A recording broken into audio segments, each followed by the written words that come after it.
श्रीराम समर्थ. सुप्रभातम. हिंदू जागृती न्यास आणि श्री घंटाळी मंदिर संस्थांच्या प्रभातेमनी या कार्यक्रमात अमृतापाध्येचा सस्नेह नमस्कार. श्री ब्रह्मचैतन्य महाराज गोंदवलेकर प्रवचने. 24 एप्रिल. संतांचे होणे म्हणजे त्यांच्या आज्ञेत राहणे. मी जिवंत राहावे हे जितके जरुरी आहे तितकेच परमात्म्याची ओळख करून घेणे जरूर आहे. जगात नावे ठेवत नाहीत कोणाला. परमार्थाला वाहून घेतले तर प्रपंच नीट करत नाही म्हणून नावे ठेवतात. तिकडे लक्ष देऊ नये. मनाच्या विषादाला कारण एकच असावे की मी अजून भगवंताचा झालो नाही. जो भगवंताच्या इच्छेने वागतो त्याचे चांगले होते. भगवंत ठेवेल त्यात समाधान मानून राहावे. भगवंताचे रूप आनंदमय आहे आणि सृष्टीचा क्रमच असा आहे की तो माणसाला आनंदाप्रत पोहोचवत असतो. अत्यंत दरिद्र्याला सुद्धा आनंदाची जागा असतेच. आनंदाशिवाय मनुष्य जगणे सुद्धा शक्य नाही. मी मुळात आनंदरूप असताना मग हे दुःखाचे गाडे कुठून आले? मला दुःख होते ते माझे कुठेतरी चुकते म्हणून. मी चुकलो का बरोबर ही शंका सुद्धा मुक्ताला येत नाही. कारण तो आणि देव एकच असतात. बद्धालाही शंका येत नाहीत कारण तो देव जाणतच नाही. सर्व काही मी करतो आणि देव नाहीच म्हणून तो म्हणतो. मुमुक्षाला मात्र ही तळमळ लागते. जेव्हा ही तळमळ तीव्र असते तेव्हा संतांची भेट होते. काही पूर्वीचा ठेवा असल्याशिवाय अशी तळमळ लागणार नाही.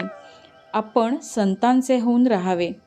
त्यांचे झालो म्हणजे त्यांच्याशिवाय आपल्याला कोणी नाही असे वाटले पाहिजे. संतांचे होणे म्हणजे त्यांच्या आज्ञेत वागणे. ते सांगतील तसे करावे. ते वागतील तसे नाही वागू. सत्याची संगत धरली म्हणजे सत्संगती मिळते. कशाचीही आसक्ती न धरता जगात वागणे हेच मुक्तांचे लक्षण. हवे पण नाहीसे झाले म्हणजे मग दुःखाचे कारणच राहत नाही. जिथे तुम्ही राहता तिथे सद्गुरू आहेतच असे तुम्हाला वाटते आणि समाधान होते. हीच त्यांची खरी कृपा होय. श्रद्धेने जे काम होते ते तपश्चर्येने होत नाही. आपल्या गुरूंनी सांगितल्याप्रमाणे वागणे हाच आपला परमार्थ समजा. गुरु म्हणजे साक्षात परमात्मा. त्याची आज्ञा पाळणे हीच आपली तपश्चर्या. याहून वेगळे काही करण्याची गरज आहे असे न वाटावे. माझ्या मनाचे विकार जात नाहीत असे चांगल्या माणसांना सुद्धा वाटते. पण ते जात नाहीत असे घोकून त्यांचा ध्यास घेतल्याने ते उलट वाढतील. तिकडे लक्ष देऊ नये. नाम घेणे हे आपले काम करत राहावे म्हणजे विकार आपोआपच कमी होत जातील.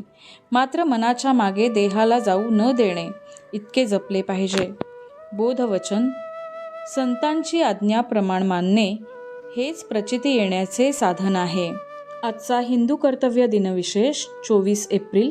पौर्णमास इष्टी. सूर्योदय सकाळी 6:17. मंडळी, श्री रामरायाचे आणि श्री घंटाळी देवीचे शुभाशीर्वाद तुमच्या सर्व कुटुंबावर अक्षुण्य राहोत ही प्रार्थना. जानकी जीवन स्मरण. जय जय राम.